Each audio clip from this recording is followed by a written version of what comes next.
ہائے ہائے ہائے کیا دل لگایا نماز سے کہ اس پہ رو رہی کہ آج کے بعد نماز نہیں پڑھوں گی، روزہ نہیں رکھوں گی۔ کہ پھر ہنس کیوں رہی ہو؟ کہ وہ صلہ بن اشیم کھڑے ہیں صحن میں، کہہ رہے ہیں معاذہ میں لینے آ چکا ہوں، میرا خامد کھڑا مجھے کہہ رہا ہے میں لینے آ چکا ہوں، جان نکل گئی۔ اس امت نے نماز کا لطف لیا ہے، ہم تو بوجھ سمجھ کے پڑھ رہے ہیں۔ نماز کو جی لگا کے پڑھنا، اپنے مسائل کا اس کے اندر سمجھنا، اللہ کی محبت اور معرفت کے مقام طے کرنا۔ صحابہ کوئی لمبے چوڑے ذکر نہیں کرتے تھے، ان کی نماز عالی شان، وہ نماز سے ہی اللہ کو پا لیتے تھے، وہ نماز سے اللہ کو ڈھونڈ لیتے تھے۔ ابو ریحانہ رضی اللہ تعالیٰ عنہ سفر سے واپس آئے، رات عشاء کے بعد بیگم سے کہنے کے 2 نفل پڑھ لو، پڑھ لے، انہوں نے کہ اللہ اکبر، چل سو چل، فجر کی اذان ہو گئی، 2 نفل نہیں ختم ہوئے۔ جب سلام پھیرا تو کہنے لگے ابا ریحانہ تعبت و تعبت ما لنا منک نصیب، ابو ریحانہ تو خود بھی تھکا، مجھے بھی تھکایا، میں ساری رات تیرے انتظار میں بیٹھی، تو کیا میرا حق کوئی نہیں اللہ نے رکھا تھا؟ کہنے لگے مجھے معاف کرنا، مجھے یاد نہیں رہا۔ کہنے لگے وہ حق، ارے کوئی عقل کی بات کر، تیرے پاس بیٹھ کے سے یاد نہیں رہا؟ ہم ریون میں بیٹھ کے نہیں بھولے، روزانہ فون کرتے ہیں، کیا ہو رہا ہے گھر میں؟ اور وہ ایک کمرے میں خلوت میں کہہ رہے مجھے یاد نہیں رہا۔ ارے کیوں نہیں رہا؟ ارے ام ریحانہ کیا بتاؤں، جب میں نے نماز کی نیت باندھی اور قرآن پڑھنا شروع کیا تو میرے سامنے جنت اور جہنم اس طرح کھل کے آئیں کہ واللہ مجھے کچھ یاد نہیں رہا، میں اس میں گم ہو گیا۔ ہم ایسی نمازیں نہیں پڑھ سکیں گے، ظاہر تو خوبصورت بنائیں، کھڑے ہونے میں عاجزی ہو، رکوع میں لمبا تھوڑا پڑا جائے، 3 تسبیح کو طلاق دے دو، 5 پڑھ لو، 7 پڑھ لو، تھوڑا جاتا اگاں ٹرو، تھوڑا قومیں کو لمبا کر دیں، تھوڑا سجدے کو لمبا کر دیں۔ مفتی زین العابدین صاحب رحمۃ اللہ علیہ کو نماز پڑھتے دیکھا، اس کے بعد کسی کو نہیں دیکھا۔ وہ ریمنڈ تشریف لاتے تھے مشورے میں، ہم خدمت پہ لگتے تھے، ریمنڈ جب پڑھتے تھے تو گرمیوں میں اوابین باہر پڑھتے تھے تو میں پیچھے بیٹھ جاتا تھا، اور وہ رکوع کرتے تو میں پیچھے سے گننا شروع کرتا، سبحان ربی العظیم، سبحان ربی العظیم، سبحان ربی العظیم، اس رفتار کے ساتھ 19 23 25 پر میں پہنچتا تو پھر مجھ سے سب رکوع سے سر اٹھاتے تھے، اور جب سجدے میں جاتے سبحان ربی الاعلی، سبحان ربی الاعلی، سبحان ربی الاعلی، اس رفتار میں پڑھتا تھا۔ 19 23 25 کے درمیان سر اٹھاتے تھے، اتنا لمبا سجدہ ہوتا تھا۔ مرض الموت میں تھے، بلال مسجد مرکز میں ہے تو بیٹھ کے نفل پڑھ رہے تھے، مجھے طالب علمی کا زمانہ یاد آ گیا، میں پھر پیچھے جا کے بیٹھ گیا، لیکن آج کل تو بیمار ہیں، اب کتنا پڑھیں گے؟ تو رکوع بیٹھ کے کیا، 11 دفعہ میں نے تسبیح پڑھی، پھر انہیں سجدے سے سر اٹھایا۔ آئیو نماز کے ساتھ انصاف نہیں ہو رہا، کوئی عمل دوسرے کا بدل نہیں، گشت کا کوئی بدل نہیں ہے، گشت کا بدل گشت ہی ہے، نماز کا بدل نماز ہی ہے، ذکر کا بدل ذکر ہی ہے، تعلیم کا بدل تعلیم ہی ہے، راتوں کو اٹھنے کا بدل راتوں کا اٹھنا ہی ہے، کوئی عمل کسی عمل کی جگہ نہیں لیتا ہے۔ گشتوں میں بہت چلے گئے تو نماز میں سستی ہوگی، نماز اچھی طرح نہیں پڑے گی۔ ہر عمل کو اعتدال سے پورا وقت دینا ہی ہمیں اللہ کے قریب کرنے کا سبب اور ذریعہ بنتا ہے۔ عبادہ بن صامت یاد آ گئے، جب اسکندریہ فتح نہیں ہو رہا تو عمر بن عاص امیر تھے، 4000 کا لشکر تھا، انہوں نے حضرت عمر کو خط لکھا، فتح نہیں ہو رہا، لشکر بھیجو، تو انہوں نے 4000 جمع 4 اور ان کو خط لکھا کہ میں 4000 فوج بھیج رہا ہوں اور ان کے ساتھ 4 آدمی بھیج رہا ہوں، ان میں سے ہر ایک 1000 کے برابر ہے، لہذا یہ 4000 جمع 4 اصل میں 8000 ہے، اور تم 4000 ہو، تم ہو گئے 12000، اور 12000 کو کمی کی وجہ سے شکست نہیں ہوتی، چلو اللہ کا نام لے کر جنگ کرو۔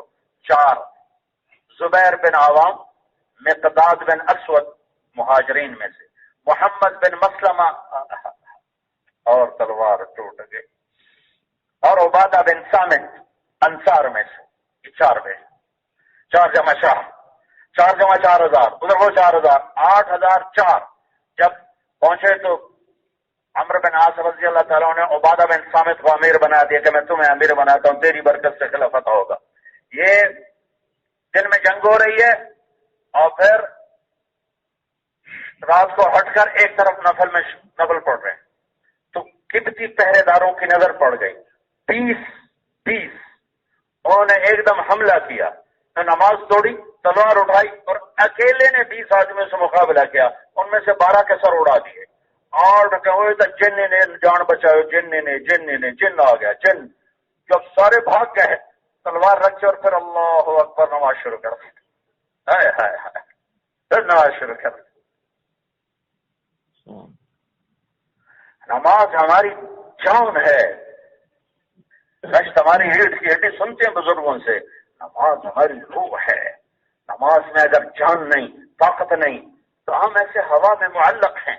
نماز کو طاقت ملتی ہے تنہائی کے ذکر کے ساتھ، نماز کو طاقت ملتی ہے فضائل کے حلقوں کے ساتھ، اور فضائل کا حلقہ وہ نہیں جو ہم صرف آدھے گھنٹے میں ختم کر دیتے ہیں اور 1 گھنٹے میں ختم کر دیتے ہیں، یہ اتنا اثر نہیں ڈالتا مستقل الگ اپنی انفرادی تعلیم میں۔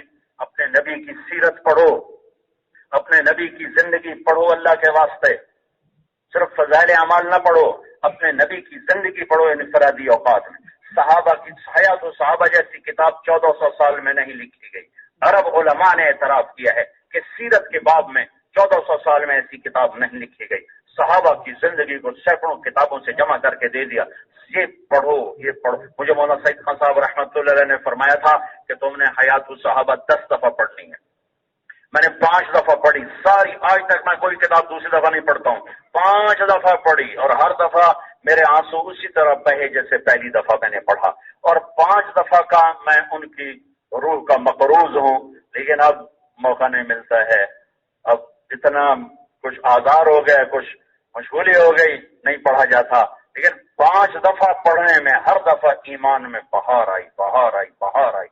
صحابہ کی زندگی، میرے نبی کی زندگی، صحابہ کی سیرت، میرے نبی کی سیرت، اس کو انفرادی اوقات میں پڑھنا، یہ ہماری زندگی میں ایک بہار لائے گا۔ پھر تنہائی کا ذکر ہوگا، پھر ہم کہیں گے اللہ اکبر، اور لقمہ حلال ہوگا، اور کسی کا حق نہیں مارا ہوگا، کسی پہ زیادتی نہیں کی ہوگی، کسی پہ ظلم نہیں کیا ہوگا، کسی سے جھگڑا نہیں ہوگا۔ یہ سگا بھائی ہے اور مقدمے بازی چل رہی ہے، اور سال بھی لگا ہوا ہے، 7 مہینے بھی لگے ہوئے ہیں۔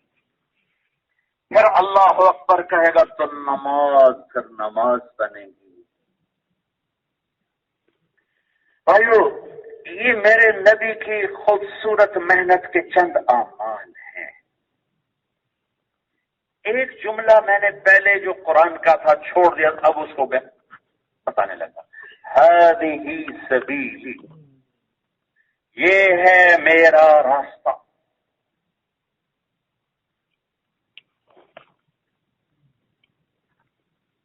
پہلے اس کو اکٹھا کر کے بتاتا ہوں، ہذہ سبیلی، یہ ہے میرا راستہ۔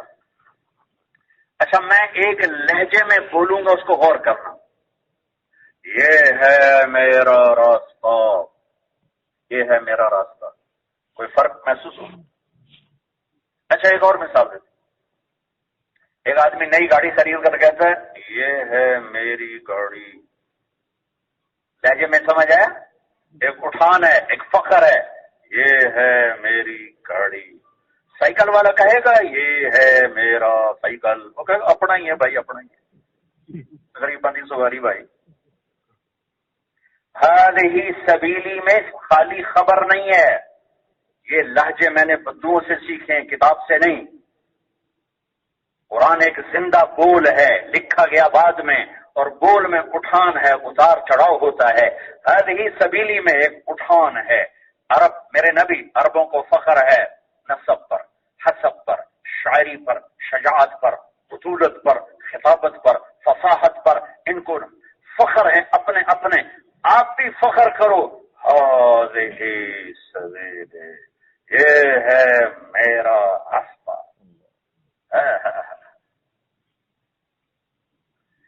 ہم ایک دوست سے ملنے گئے، 2 گاڑیاں کھڑی تھیں، ایک سوزوکی اور ایک بڑی، بچی نکلی۔ میں نے کہا آپ کے ابو کا کیا نام ہے؟ کہنے لگی احمد، اور دوڑ لگائی اور سوزوکی کو چھوڑ کر بڑی گاڑی پر انگلی رکھ کر کہا جن کی یہ والی گاڑی ہے۔ ہذہ سبیلی، سمجھ میں؟ هذه سبیلی، فخر ہے کہو تن کر، تکبر سے نہیں، فخر سے. فخر جائز ہے، تکبر حرام ہے. فخر تو نعمت پر ہے. هذه سبیلی، یہ ہمارا راستہ ہے. هذه سبیلی. پھر اس کو لیول کیا، آخر میں لیول کیا. کیا ہے وہ؟ سبحان اللہ وما انا من المشرکین میں اس دائی کو پہلے اوپر چڑھایا، پھر کہیں عجب نہ آئے تو نیچے لائے. وہ سبحان اللہ، وہ سبحان اللہ. بہت سال سوچتا رہا کہ سبحان اللہ کا کیا مطلب ہے یہاں، وما انا من المشرکین کا کیا مطلب ہے یہاں. تو پھر ایک بات سمجھ میں آئی، امید ہے انشاءاللہ ٹھیک ہوگی. هذه سبیلی، میرا گھر، میں ڈاکٹر ہوں. میں جب ریمنڈ داخل ہو گیا، میرے دوست گورنمنٹ کالج میں کچھ میڈیکل کالج چلے گئے اور کچھ نیو ہاسٹل چلے گئے. تو میں ایک دفعہ ان کو ملنے گیا تو ہم نیو ہاسٹل کی تک شاپ پر بیٹھ گئے، گپے مارنے لگے. تو ایک لڑکا تھا ظہیر، سینٹ ماڈل اسکول میں مجھ سے 1 سال سینئر تھا. تو وہ آگے میرے سامنے بیٹھا تھا کرسی پر. مجھ سے کہنے لگا کیا کر رہے ہو؟ میں نے کہا میں رائمنڈ پڑھ رہا ہوں. کہنے لگا روٹی کہاں سے کھاؤ گے؟ اگر روٹی اللہ دے گا اور کہاں سے؟ اس کو میرے خاندانی سب کچھ پتا تھا. اس نے مجھے بالکل ایسے بنا دیا جیسے بالکل فقیر. اور روٹی کہاں سے کھاؤ گے؟ ہم 5 سال کٹے رہے. میں نے کہا یار اللہ کھلائے گا. اللہ کہاں سے کھلائے گا؟ اللہ تو سٹے گا. تو وہ ایسے بیٹھا تھا ایسے. میں نے کہا تو کہاں سے کھائے گا؟ میں ڈاکٹر بن رہا ہوں. تو کہاں سے کھائے؟ میں ڈاکٹر بن رہا ہوں. فخر سمجھ میں هذه سبیلی. اب اس کو لیول کیا. وسبحان اللہ، اے میرے رب تو اتنا پاک ہے کہ کوئی بھی تیری طرف بلانے کا حق ادا نہیں کر سکتا. تو سبوح القدوس ہے. جب تیرے نبی نے کہہ دیا لا احصی ثناء علیک، میں تیری ثنا کا حق ادا نہیں کر سکتا، تو ہر داعی اللہ آخر میں اپنی محنت کے اعتراف کر کے یا اللہ میں تیری تعریف کا حق ادا نہیں کر سکتا. ہاں میرے پاس 33 نمبر ہیں کہ ما انا من المشرکین، میں نے شرک نہیں کیا، میں نے شرک نہیں کیا. 33 نمبر. ایک واقعے سے اس آیت کو واضح کرتا ہوں. ہماری ذمہ دارہ جماعت میں چلتا تھا، چونیا گئے. وہاں کے لوگ کہنے لگے چودھری حاکم نو مسلمان بناؤ تو اسی تبلیغی جماعت نو منی ہے. چودھری حاکم مر گئے، سے نام لے رہا ہوں، وہ توبہ کر کے مرا تھا. اسے بتا بڑا بدماش، قتل، ڈاکے، زمینوں پر قبضے، جائیدادوں پر قبضے. ہم نے جماعت بھیجی، اس کو لے کر آ گیا، اٹھ کے آ گیا. میں 2-3 ساتھی کے درے نے وہ 6.25 فٹ اس کا قد، بڑی بڑی مونچھیں، اتنا بڑا چہرہ اس کا. اور مجھے آگے انہوں نے بٹھا دیا. میں تو اینجے میں ہاتھے سے گچوا بیٹھا ہوئے.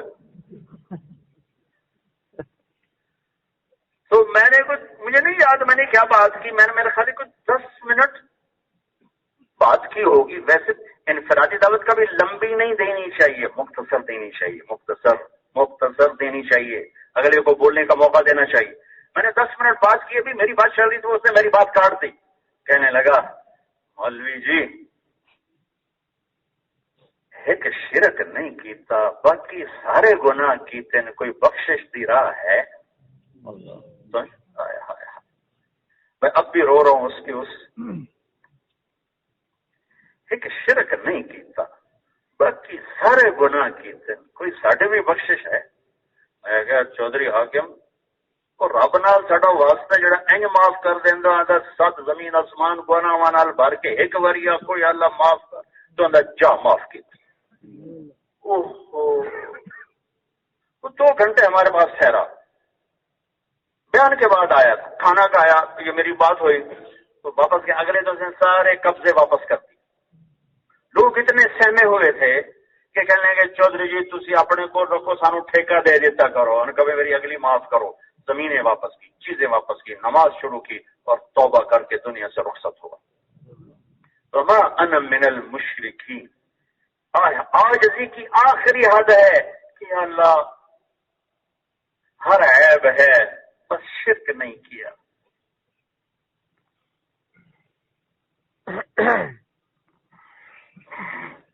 میری ہر خصلت عیب دی بس ایویں نام کمال. ہر عیب ہے ما انا من المشرکین. تو یہ لیول ہو گیا هذه سبیلی اور پھر سبحان اللہ وما انا من المشرکین. اب هذه اور سبیلی، هذه کو بعد میں، سبیل کو پہلے بتا. سبیل سبل سے ہے. سبل بارش کے پانی کو کہتے ہیں. بارش کا پانی سب سے اعلیٰ، سب سے افضل، سب سے برتر، سب سے میٹھا اور سب سے حسین، سب سے مفید. جتنے دین کے اعمال ہیں اس میں دعوت اللہ سب سے اعلیٰ، سب سے برتر، سب سے افضل، سب سے میٹھا، سب سے حسین، سب سے خوبصورت. جیسے پانی زمین کو زندہ کرتا ہے، دعوت اللہ دلوں کی زمین کو زندہ کر دیتی ہے. جیسے پانی فضا کو دھو دیتا ہے، دعوت اللہ سینے کے داغ دھو دیتی ہے.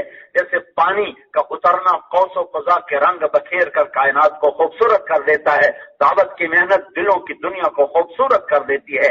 جیسے زمین کا پانی، آسمان کا پانی زمین کی پھٹن کو ملا دیتا ہے اور زمین ایک ہو جاتی ہے، ایسے ہی بارش کا پانی، ایسی دعوت کا پانی دلوں کی پھٹن شگاف ملا دیتا ہے اور سارے دلوں کی دنیا کو حسین کر دیتا ہے.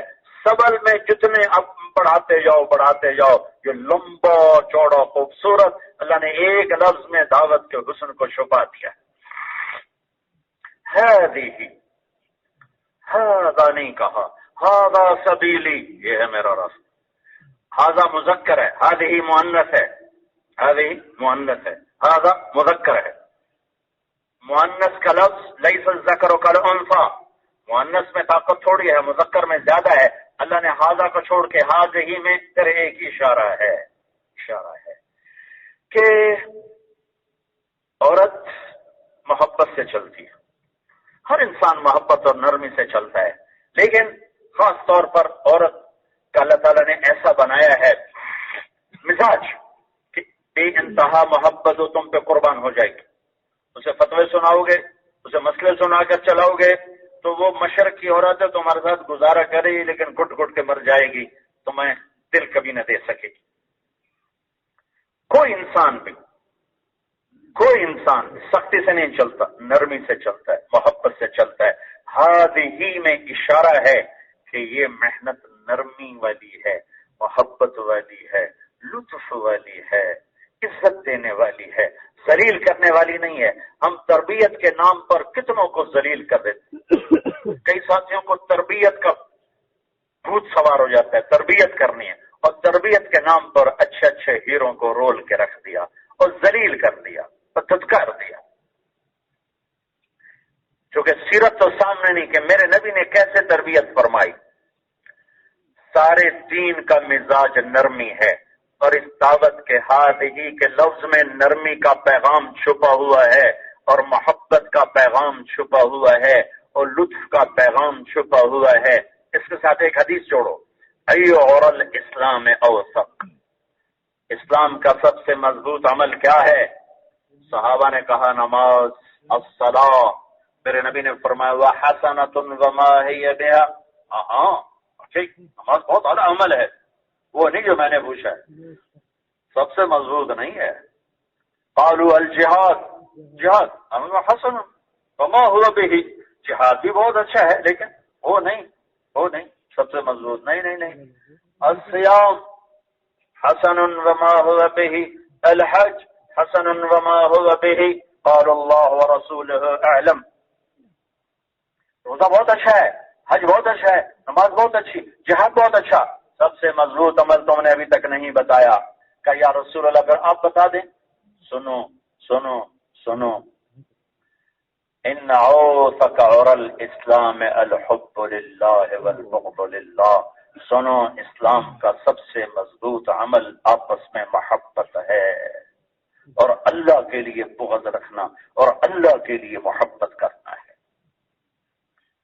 اللہ نے اس دعوت کو حسین بنایا ہے، بلکہ سارے دین کا حسن ہی حسن اخلاق ہے. سارے علم کا حسن کی زیب و زینت حسن اخلاق ہے. داعی ہو یا دعوت ہو، عالم ہو یا علم ہو، اسلام ہو یا مسلم ہو، ایمان ہو یا مومن ہو، نرم خوئی، نرم مزاجی، حسن سلوک، حسن اخلاق، عزت دینا، یہ دعوت کا لباس ہے، یہ دعوت کا میک اپ ہے، یہ دعوت کی زیب و زینت ہے، یہ علم و عالم کی زیب و زینت ہے، یہ دعوت اور دائی کی زیب و زینت ہے، اسلام اور مسلم کی زیب و زینت ہے، ایمان اور مومن کی زیب و زینت ہے۔ جس ایمان سے، مومن سے، جس اسلام سے، مسلم سے، جس عالم سے علم سے، جس دعوت اور دائی سے حسن اخلاق نکل جائیں، نرمی نکل جائے، محبت نکل جائے، درگزر نکل جائے، چشم پوشی نکل جائے، اور اس کا زیب و زینت سب ختم ہو گیا۔ جیسے ننگے وجود کی کوئی کشش نہیں، ننگے وجود میں کوئی حسن نہیں، ایسے ہی اخلاق سے خالی دعوت ہو یا دائی ہو، اسلام ہو یا مسلم ہو، ایمان ہو یا مومن ہو، عالم ہو یا علم ہو، ان میں کوئی کشش نہیں ہے، ان میں کوئی زیب و زینت نہیں ہے، ان میں کوئی حسن نہیں ہے۔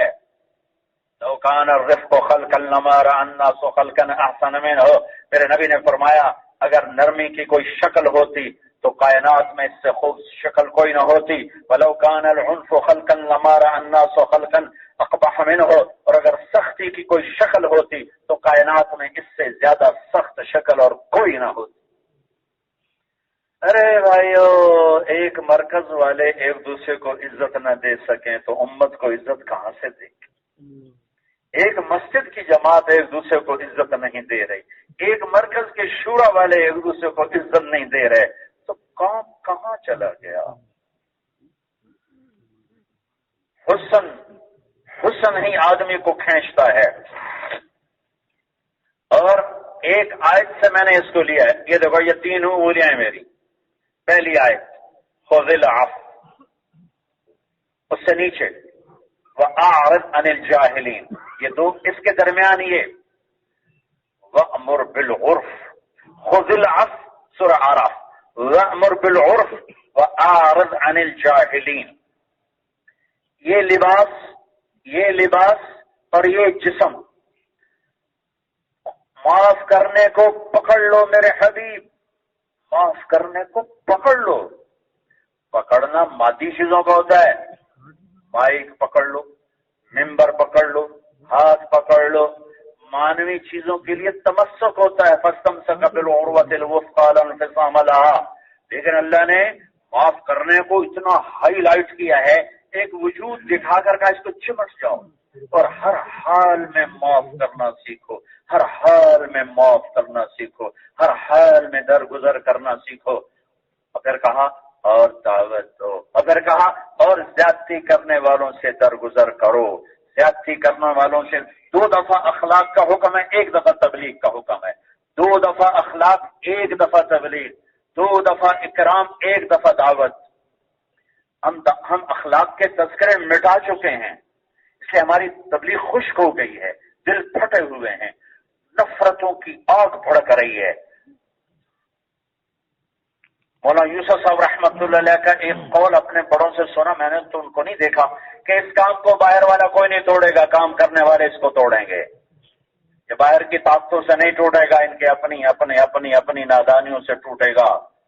تو ادھر ادھر کی نہ بات کر، یہ بتا کہ قافلہ کیوں لٹا، مجھے رہزنوں سے گلا نہیں، تیری رہبری کا سوال ہے، دل کے پھپھولے جل اٹھے سینے کے داغ سے، اس گھر کو آگ لگ گئی گھر کے چراغ سے۔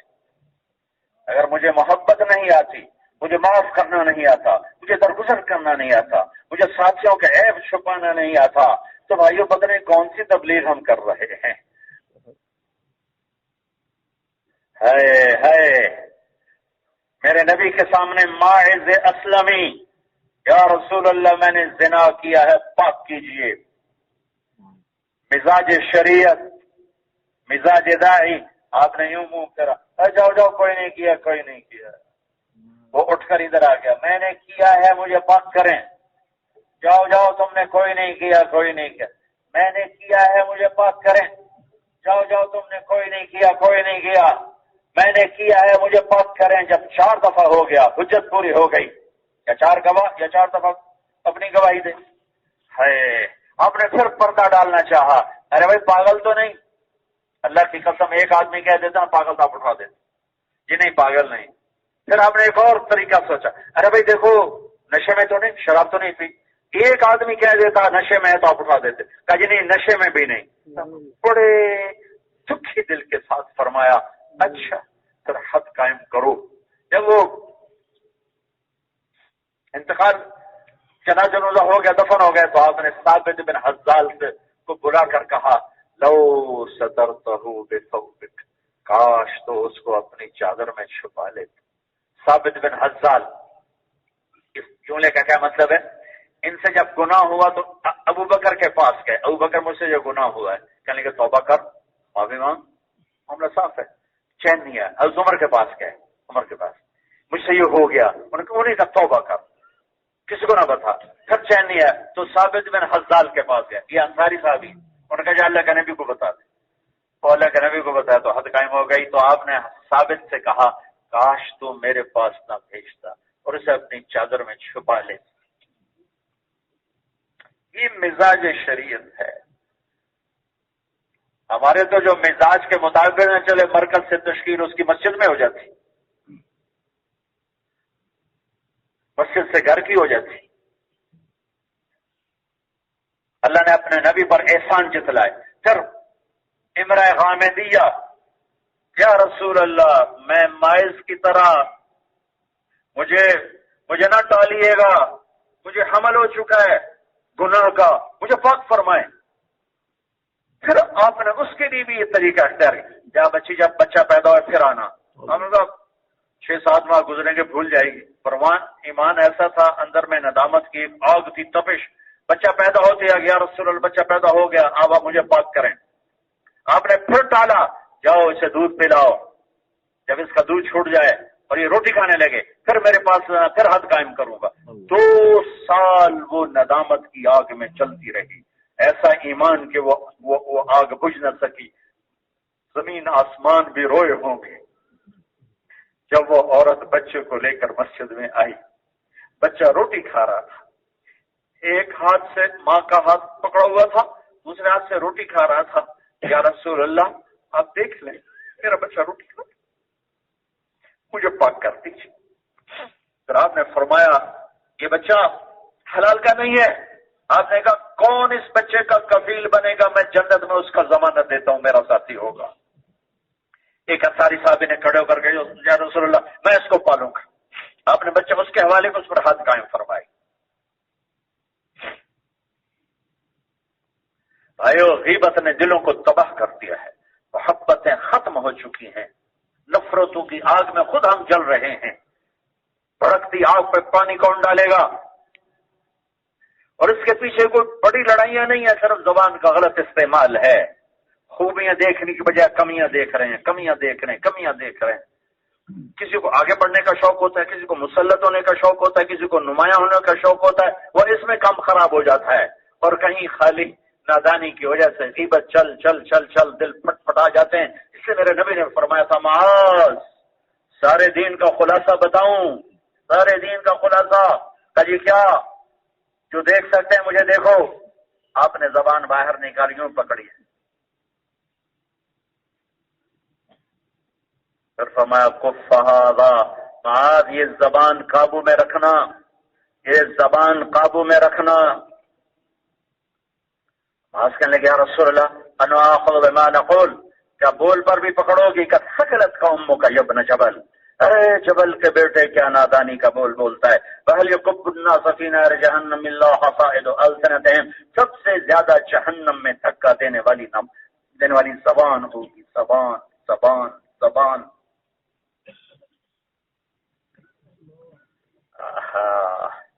ابو دجانہ وما ادراکم ما ابو دجانہ، وہ صحابہ جنہوں نے اللہ کے نبی کے ہر سفر میں ساتھ دیا، وہ 1,24,000 میں 200 سے زیادہ نہیں، 200 سے زیادہ نہیں. ان میں سے ایک ابو دجانہ ہے. بدر، احد، خندق، حنین، خیبر، ہر غزوے میں ساتھ.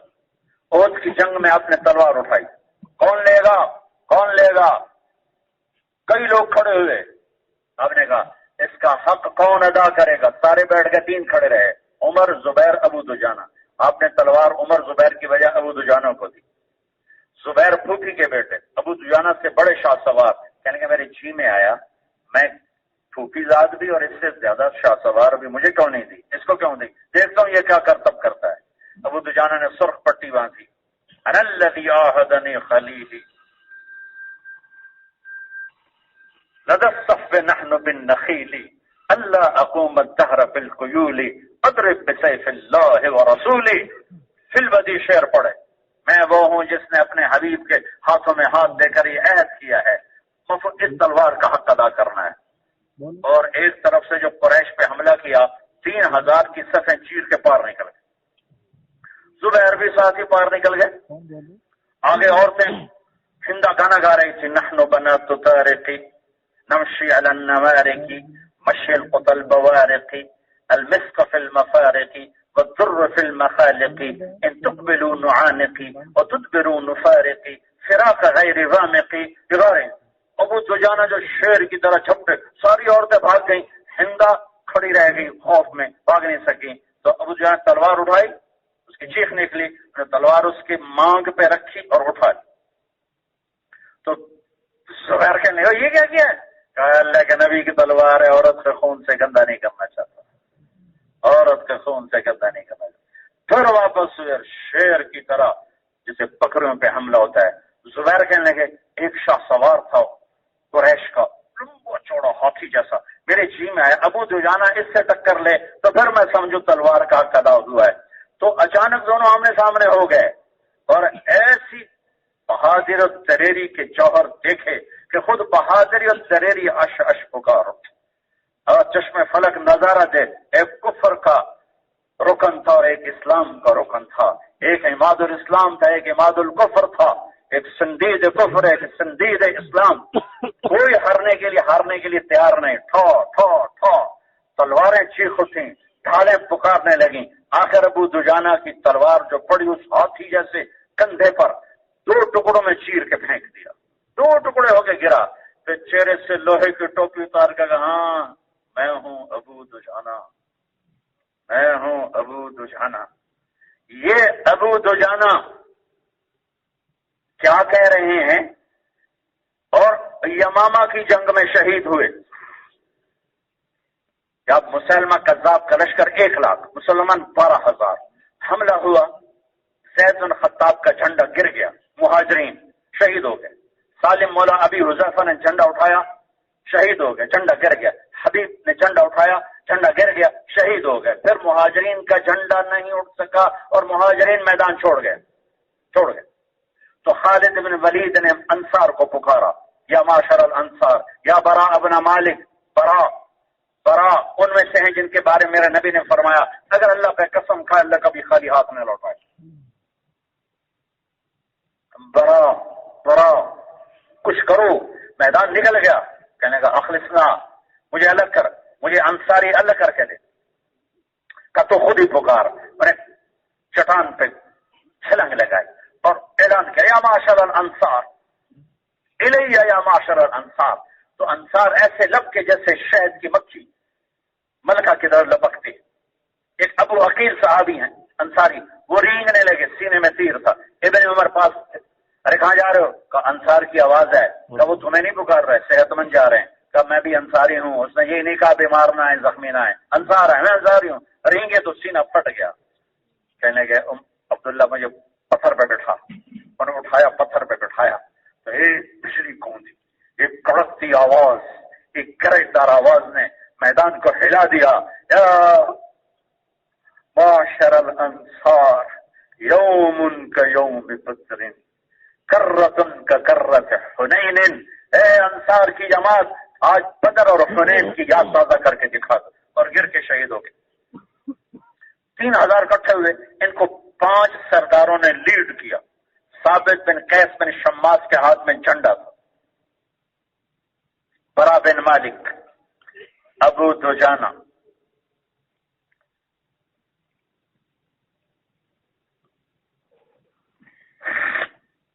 یہ آگے بڑھے۔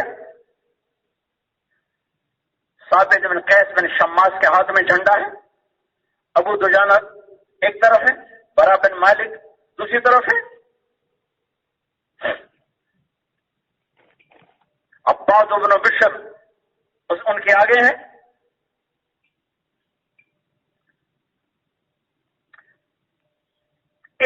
کے لشکر کو انہوں نے دھکیلنا شروع کیا 3000 مہاجرین اکھڑ چکے تھے، دھکیلتے قلعے کے اندر داخل کیا، اور قلعے کے دروازے پر عباد بن بشر شہید، ثابت بن قیس بن شماس شہید، ابو دجانہ شہید، اور برا بن مالک نے کود کے دروازہ کھولا، اور خالد بن ولید لشکر لے کر اندر گزرے، اندر اترے، اندر داخل ہوئے تو مسلمہ چوٹی پر کھڑا تھا ایک ٹیلے پر.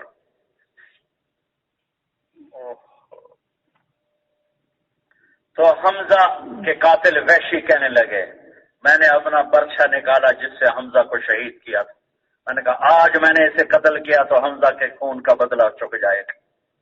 میں نے دیکھا ادھر سے محمد بن مسلمہ لپک رہے تھے اور ادھر سے میں جا رہا تھا، اور بیچ میں ام عمارہ لشکر کو چیرتی ہوئی آ رہی تھی، تو کوٹھے پر باندھی کھڑی تھی، تو ادھر محمد بن مسلمہ کی تلوار اٹھی، ادھر میرا برچھا اٹھا، میرا برچھا اس سے جا کر ٹکرایا.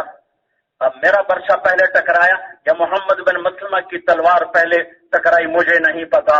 اگر میرا برچھا پہلے گیا تو حمزہ کے خون کا بدلہ چکا دیا میں نے، اور اگر محمد کی تلوار پہلے گئی تو پھر میں ویسا ہی رہ گیا. لیکن اوپر کھڑی عورت نے کہا واہ سیدہ قد قتل عبد الاسود، اے ہمارے آقا کو کالے غلام نے قتل کر دیا. اس عورت کی گواہی گئی اس کے وحشی کے حق میں.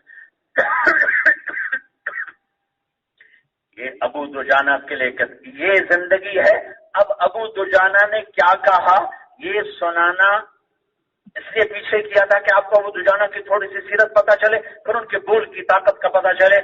لوگوں میرے پاس بخشش کا سب سے بڑا عمل، میرے پاس بخشش کا سب سے بڑا عمل جس پر مجھے امید ہے کہ میری بخشش ہو جائے گی وہ یہ ہے ان ارجع عملی عندی، وہ یہ ہے ما آذیت احدا بلسانی ولا اجد فی قلبی غشا لاحد، میں نے اپنی زبان سے آج تک کسی کو دکھ نہیں پہنچایا اور میرے دل میں کسی کے بارے میں کھوٹ نہیں. ہم تو اپنوں سے اتنے زخم اٹھاتے ہیں،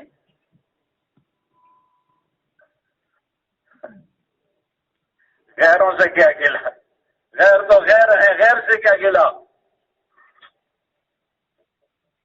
زبانوں کے خنجر نے دو دھاری تلوار بن کر، دو دھارا خنجر بن کر دلوں کو کلیجوں کو چیر کے پھینک دیا ہے.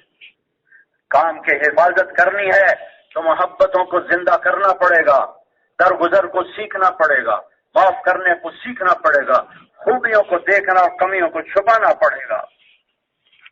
اب پتا نہیں واہ واہ ایسے واقعات یاد آ رہے ہیں، میں بولتا جا رہا ہوں. ارے بھائی کب تک ہے؟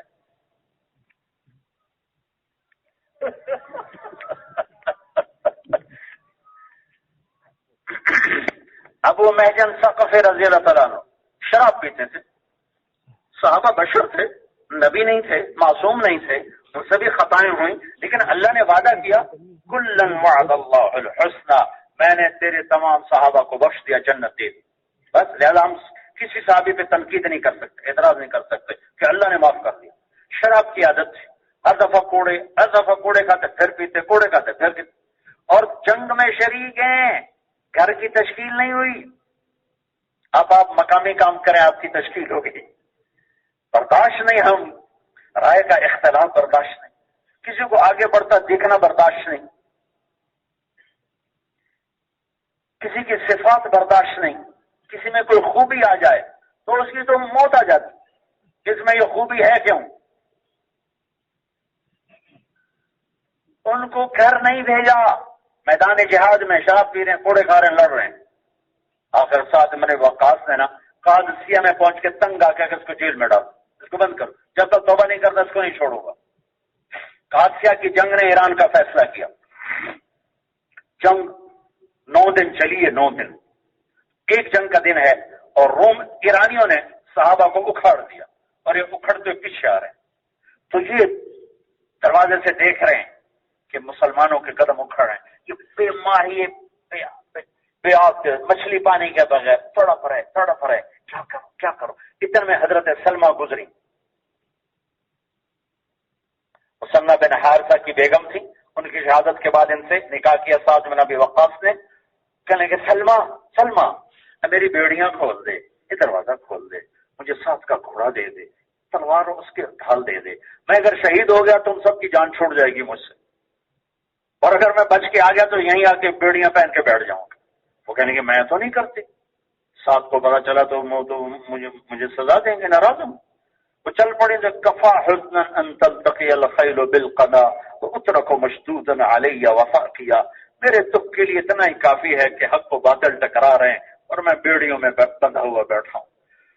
تو اس پر وہ نرم ہو گئی، واپس آئی، دروازہ کھول دیا اور اسد کا گھوڑا بھی دے دیا، تلوار بھی ڈال دے دی. انہوں نے اپنا منہ چھپایا اور ایک طرف سے جو حملہ کیا. اب پہلے لشکر کی تعداد سنو. صحابہ تھے 30,000 اور ایرانی تھے 3 لاکھ. 3,30,000 میں ایک آدمی کیا کرے گا؟ ایک آدمی کیا کرے گا؟ وہ نظر کیسے آئے گا؟ لیکن پیا جس کو چاہے سہاگن ہوئی، کالی کو دیکھے نہ گوری کو دیکھے، پیا جس کو چاہے سہاگن ہوئی.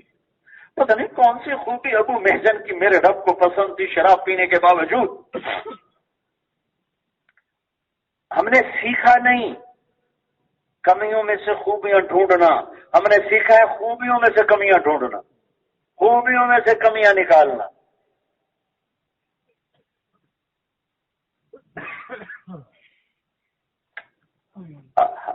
ایک طرف سے جو حملہ کیا ہے، کھلبلی مچ گئی، کھلبلی. جدھر ایرانیوں کا دباؤ دیکھتے وہاں شیر کی طرح جھپٹتے. اکیلے آدمی نے ایرانیوں کے دباؤ کو روک دیا، یہاں تک کہ رب ذوالجلال کی قسم سارے لشکر میں ایسے بجلی کی طرح بات پھیل گئی. اللہ نے فرشتہ بھیج دیا، اللہ نے فرشتہ بھیج دیا. چہرہ چھپا ہوا ہے، نظر نہیں آ رہا، اور رفتار بجلی ہے، آواز میں کڑک ہے، تلوار میں تیزی ہے، کاٹ بے خطا ہے. کون ہے فرشتہ؟ کون ہے فرشتہ؟ کیونکہ جدھر جاتے تھے کائی کی طرف دشمن چھڑ جاتا تھا. اکیلے شخص نے 3 لاکھ کے مجمع کو روک کے پھر پیچھے ہٹا. 30,000 بھی ساتھ ہیں، اور یہاں تک کہ ایرانی مغلوب ہوتے چلے گئے اور صحابہ غالب آتے چلے گئے. اس دن جنگ کا فیصلہ نہیں ہوا، لیکن شکست سے بچ گئے اور بغیر کسی نتیجے کے میدان سے واپس لوٹے. لیکن جنگ ختم ہونے سے پہلے گھوڑے کو نکالا. ہاں، سعد بن ابی وقاص بیمار تھے اور قلعے کی چھت پر تھے، اور وہاں سے پرچیوں پر لکھ کر نیچے آرڈر بھیجتے، سوار آرڈر آگے پہنچا تھا. تو جب ایک دم وہ نمایاں ہوئے حملوں میں، 30,000 جمع 3 لاکھ میں وہ اتنے نمایاں ہوئے کہ سعد کہنے لگے یہ کون ہے؟ جدھر جاتا ہے کھلبلی مچ جاتی ہے، پاسا پلٹ دیتا ہے. کہنے کہ گھوڑا تو میرا لگتا ہے لیکن وہ تو استقبل میں کھڑا ہوا ہے. پھر غور سے دیکھا، کہنے کہ یہ حملے کا انداز تو ابو محجن کا لگتا ہے، پر وہ تو قید میں پڑا ہوتا ہے، یہ کون ہے؟ سوچ رہے ہیں، کچھ پہچان لیا، گھوڑا تو میرا ہے، میرے گھوڑے کی جو اٹھان ہے یہ تو میرے گھوڑے جیسی، اور حملے کا انداز ابو محجن جیسا ہے، گھوڑا استقبل میں، ابو محجن جیل میں، تو یہ کون ہے؟ شام کو جب لشکر چھوٹے اور حضرت سعد کے خیمے میں سارے سالاران جمع ہوئے تو سب نے کہا آج شکست یقینی تھی، اگر اللہ اپنے کسی بندے کو نہ بھیج دیتا. پتہ نہیں کون تھا، ہمیں تو لگتا کوئی فرشتہ تھا، ہمیں تو لگتا کوئی فرشتہ تھا. یہ کہہ کر مجلس اختتام پذیر ہوئی. سعد اپنے خیمے خلوت میں آئے تو بیگم سلمہ نے پوچھا آج میدان کی کیا کارگزاری ہے؟ کہ بس آج تو عجب ہی ہوا، ایک اللہ کے بندے نے آ کر ساری جنگ کا پاسا پلٹ دیا. تو تھوڑے چپ رہنے پر کہنے لگے ویسے ایک بات بتاؤں، اگر میرا گھوڑا ادھر نہ ہوتا اور ابو محجن جیل میں نہ ہوتا تو مجھے لگتا تھا گھوڑا میرا ہے اور حملہ ابو محجن کا ہے. کہنے لگے سلمہ اگر میں ایک بات بتاؤں تو آپ ناراض تو نہیں ہوں گے؟ کہا نہیں. کہا وہ ابو محجن ہی تھا اور گھوڑا آپ کا ہی تھا. کہ وہ کیسے؟ کہ میں گزر رہی تھی تو میں فریاد کی، میرا دل پسیجا، میں نے نکال دیا. سعد رضی اللہ عنہ ایک دم آنسو چھلک پڑے کہ بلاؤ بلاؤ بلاؤ بلاؤ بلاؤ بلاؤ. ان کی بیڑیاں اپنے ہاتھوں سے کھولی، ان کو گرے کہ آج کے بعد ابو محجن تیرے اوپر کوئی سزا نہیں، کیا جو مرضی.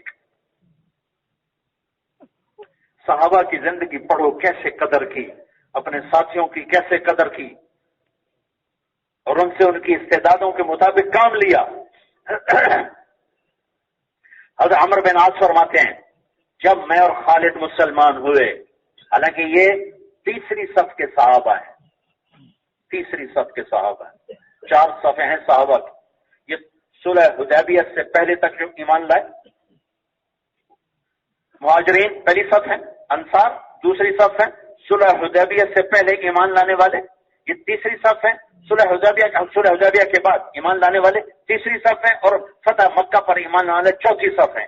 یہ عمرو بن عاص اور خالد بن ولید تیسری صف کے آدمی ہیں، لیکن آپ نے فرمایا کہ جب میں اور خالد اسلام لائے تو کسی بھی جنگی مشورے میں اللہ کے نبی نے میری اور خالد کی رائے کے خلاف فیصلہ نہیں دیا۔ ابو بکر سب سے زیادہ جان لگانے والے، عمر سب سے زیادہ، عثمان علی سب سے زیادہ جان لگانے والے، زبیر، سعد بن ابی وقاص، عبد الرحمن بن عوف، ابو عبیدہ بن جراح، سعید بن زید، 10 مبشرہ۔ لیکن جنگ کی بصیرت، فراست جو عمرو بن عاص اور خالد بن ولید کو ہے وہ اور کسی کے پاس نہیں ہے، ہیں وہ نئے، لیکن اس میدان میں اللہ نے ان کو علم دیا ہے، فرما ہمیشہ ہمیں جنگ کے معاملات میں آگے رکھتے تھے، استعدادوں کو استعمال کیا۔ بھائیو، محبت کرنا سیکھو، محبت کرنا سیکھو، محبت کرنا سیکھو۔ میرے نبی پر اللہ نے اپنے احسان جتلائے، میں نے الم یجدک یتیما فآوی ووجدک ضالا فہدی ووجدک عائلا فاغنی، احسان، میں نے احسان کیا۔ الم نشرح لک صدرک ووضعنا عنک وزرک الذی انقض ظہرک ورفعنا لک ذکرک، احسان۔ انا اعطیناک الکوثر، احسان جتلائے۔ هو الذی ایدک بنصرہ وبالمؤمنین، احسان جتلائے۔ سب سے بڑا کر کے جو احسان جتلایا کہ اتنا بڑا کر کے کوئی احسان نہیں جتلایا، وہ آپ کی نرمی کا ہے۔ مجھے دیکھو، فَبِمَا رَحْمَةٍ مِّنَ اللَّهِ، یہ میں بازو پھیلا دیے شمال جنوب، یوں پھیلا دوں مشرق مغرب، یوں پھیلا دوں زمین آسمان، تو ماں کا لفظ اس سے بھی اوپر سے ہو کر گزر رہا ہے کہ میرے حبیب آپ کے رب کی بہت بڑی رحمت آپ پہ اتری اور آپ نرم ہو گئے، آپ نرم ہو گئے، آپ نرم ہو گئے۔ لو كنت فظا، آپ کا بول سخت ہوتا، غلیظ القلب، آپ کے مزاج میں سختی ہوتی، لانفضوا من حولک، آپ کے ساتھی آپ کو چھوڑ کے چلے جاتے۔ صحابہ صحابہ صحابہ ہوں ساتھی اور رسول پاک ہوں معلم، وہ سخت ہوتے تو صحابہ چھوڑ جاتے۔ آج کون سختی برداشت کرتا ہے؟ موقع پہ ٹوکنا، موقع پہ عزت کرنا، موقع پہ ذلیل کرنا، تربیت کے نام پر کیا سے کیا گل کھلا رہے ہیں۔ کسی مسلمان کو ذلیل کرنا کبیرہ گناہوں میں سے ہے۔ پڑھتے بھی ہو اور پھر بھول بھی، میں بھی بھولوں گا، آپ سب بھولیں گے۔ ایک نوجوان بھری مجلس، یا رسول اللہ زنا کرنا چاہتا ہوں، اجازت چاہیے۔ اللہ اکبر۔ آج کوئی کسی کے سامنے بات کر کے دیکھا جو لتر پولا نہ ہوئے تو تمام کچھ ہے۔ صحابہ مارنے اٹھے، پچھڑ جاؤ، پچھڑ۔ ہمارے فضائل کی کتابوں میں واقع لے کتنے پیار سے سمجھایا، کتنے پیار سے سمجھایا، اور پھر سینے پہ ہاتھ مارا، اللہم اغفر ذنبہ طاہر قلبہ وحسن فرجہ۔ وہ مدینے کا سب سے پاک دامن نوجوان بن گیا۔ برا ہے کہ میں نے زنا کرنا، مجھے اجازت دیں۔ اچھا، میرے نبی کے ماتھے پہ بل پڑا۔ شدت کی فضا ہے۔ اسکولوں میں چلے جاؤ، یہ بہت سے اسکول ماسٹر بیٹھے ہوں گے، ڈنڈا اٹھا کے مار رہے ہیں۔ ارے بھائی، ڈنڈے جانور کو بھی مارے جائیں تو وہ بگڑ جاتا ہے، ہم بچوں کو ڈنڈے کو۔ مدرسے کے استاد ہیں، ڈنڈے چلا رہے ہیں، قاری صاحبان ہیں، ڈنڈے چلا رہے ہیں۔ یہ تربیت کا انداز نہیں، یہ تو عجیب سا کام ہے۔ میں کوئی لفظ کہتے ہو ڈرتا ہوں کوئی فتویٰ نہ لگ جائے، یہ تو عجیب سا کام۔ اسکول ٹیچر کلاس میں داخل ہو، بچے سہم جائیں تو تھانے دار ہے، ٹیچر نہیں ہے۔ استاد محترم درسگاہ میں داخل ہوں اور طالب علم سہم جائیں تو استاد نہیں ہے، تھانے دار ہے. خامند گھر میں داخل ہو بیوی سہمے، باپ گھر میں داخل ہو بچے گھبرائیں تو باپ نہیں ہے، تھانے دار ہے. خامند نہیں ہے، تھانے دار ہے. میرے نبی کی خدمت کی 10 سال حضرت انس نے، 10 سال نوکری، نہ تھپڑ مارا، نہ ڈانٹ ڈپٹ کی، نہ برا بھلا کہا، نہ یہ فرمایا یہ کیوں کیا، نہ یہ فرمایا یہ کیوں نہیں کیا. اور 10 سال میں کوئی نصیحت کا پنڈورا نہیں کھولا. 10 سال میں ایک نصیحت کی، 10 سال میں ایک نصیحت، اور وہ بھی یوں کہا میرے بیٹے انس اگر کر سکو تو کر لو. اللہ محبت اتنی دو کہ دل کھل جائیں اور ہر چیز اندر جانی شروع ہو جائے گی. مزاج میں شدت، مزاج میں سختی، ڈانٹ ڈپٹ، یہ مزاج دین نہیں ہے. قرآن کا سینٹر لفظ ہے وَلْيَتَلَطَّفْ، بالکل بیچ میں آیا ہے، بالکل بیچ میں ہے وَلْيَتَلَطَّفْ. قرآن کا سینٹر پوائنٹ نرمی، بہت زیادہ نرمی سے بات کرنا. لطف نرمی کی آخری چیز.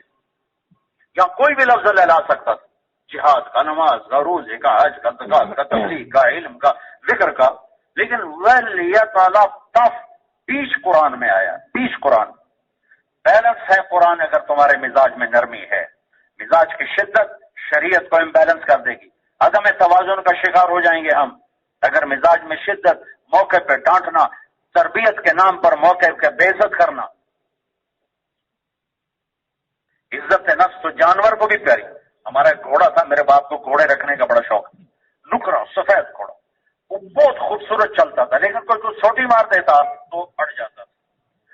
میں اور میرا چھوٹا بھائی، ہم چھوٹے 6-7 سال عمر ہے، ہم ٹانگے پہ جا رہے، کچی سڑکیں ہوتی تھی، ہمارا کوچوان چلا رہا چاچا گامو، تو اس نے گھوڑے کو چھانٹا مار دیا، وہیں گھوڑا رک گیا. اب اس نے 1000 دفعہ لگام کھینچی، نہیں چلا. اس نے 2-3 آدمی بلائے، پہیے کو گھمایا تاکہ گھوڑے کو دھکا لگے، نہیں چلا. آخر واللہ میں آنکھوں دیکھا بتا رہا ہوں، اپنے گھر کا واقعہ ہے. اس نے پگڑی اتاری اور گھوڑے کے پاؤں میں رکھ کر کہنے لگا خدا دا نائیں ہون تو ٹور پاؤ.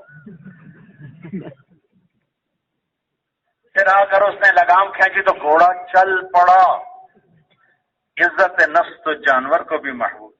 ہم عزتیں برباد کر کے تربیت کا نام لیتے. یہ کیا تربیت؟ تو تباہ کرنے والی بات. ایک ہمارے بیل نے چارہ کھانا چھوڑ دیا، یہ بھی میرے گھر کا بات. یہ تو میں نے آنکھوں سے دیکھا. وہ اپنے ابا سے سنا، ابا جی نے بلایا ڈاکٹر، ٹنگر ڈاکٹر، ان کو ٹیکا ٹوکا لگایا، کچھ کر بھی نہیں کھایا. تو ایک دیسی حکیم تھا، تو گھوڑے پر ایک آدمی کو بھیجا، اس کو اٹھا کے لائے. اس نے دیکھا، کہنے لگا میاں صاحب ان پٹھے کون پہنتا ہے؟ تو ایک ہمارا خادم تھا اللہ دتا کسائی، اس کو دتو کسائی کہا جی دتو، ارے اور دتو کسائی کو بیل کے آگے بٹھا کر جوتا اتار کے 4-5 جوتے سر میں ٹھو ٹھو ٹھو ٹھو ٹھو ٹھو ٹھو.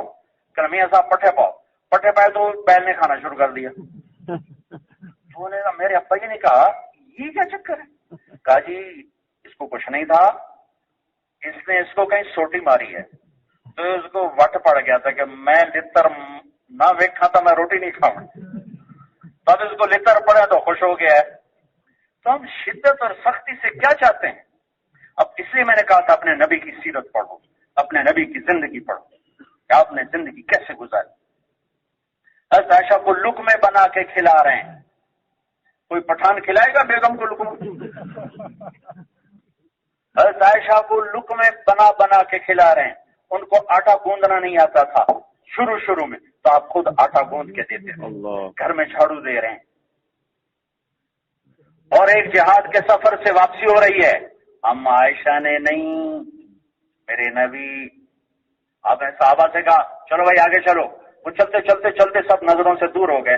آپ نے کہا عائشہ میرے ساتھ دوڑ لگاؤ گی؟ سارے عالم کا درد لے کر آئے ہوئے ہیں، سارے عالم کا درد، اس سے کون زیادہ درد مند ہوگا؟ عائشہ دوڑ لگاؤ گی؟ کہا لگاؤں گی. حضرت عائشہ کہتے ہیں ہم نے دوڑ لگائی، میں آگے نکل گیا، پیچھے رہ گئے. کئی سال گزر گئے، پھر ایک جہاد کا سفر سے واپسی ہے.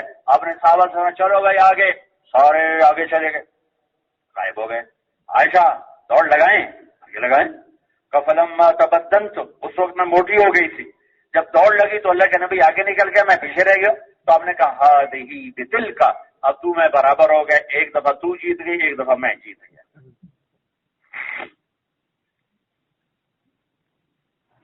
دو مہینے گھر میں چولہا نہیں جلتا اور بیویاں قربان ہو رہی ہیں. کیا کوئی منتر محبت. ایک نوجوان میرے پاس ہے، کہا جی بیوی سے لڑائی بڑی ہوتی ہے، کوئی مجھے کوئی وظیفہ بتاؤ. میں نے کہا بیویوں پہ وظیفے چلتے ہی کوئی نہیں. کیا کروں؟ میں نے کہا جب بھی کھانے پر بیٹھو 2-3 لقمے اپنے ہاتھ سے کھلا دیا کرو، کام ہو جائے گا. اور کچھ دنوں بعد اس کا فون آیا تو میں نے کہا میرے وظیفے پہ عمل کیا تھا. کہنے لگا نہیں.